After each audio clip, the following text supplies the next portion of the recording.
មកដល់ហើយស្រុកយើងរីករាយណាស់ស្រុកកោះអនដែក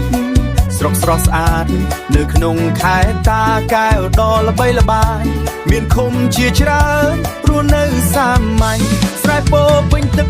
ដំណាំលូតលាស់ល្អឃុំនេះដាំស្រូវឃុំនោះដាំបន្លែមានទន្លេប្រេងហូរទឹកសាមជ្ឈៈមនុស្សរួមសាមគ្គីកន្ទ្រឹមសប្បាយអូយស្រីប្រុសជុំគ្នាលេងល្បែងប្រពៃណីខ្មែរយើងសប្បាយទឹកចិត្តកក់ក្ដៅដូចពន្លឺថ្ងៃស្រុកកោះអនដែកមិនភ្លេចទេអើយអូយរួមកន្ទ្រឹមចូលឆ្នាំខ្មែរស្រីស្អាតប្រុងសង្ហាមកលេងជុំគ្នាលេងលាន់កក្រៅពេញភូមិពេញស្រែក៏អនដែកយើ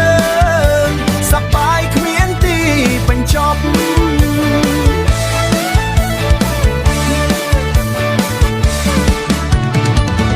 ពីភូមិមួយទៅភូមិមួយសំឡេងសើចឮឆ្ងាយវត្តអារាមភ្លឺភ្លោងវត្តអារាមភ្លឺភ្លោង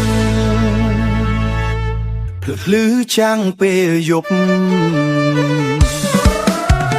អូយរួមកន្ទ្រឹមចូលឆ្នាំខ្មែរស្រីស្អាតប្រុងសង្ហា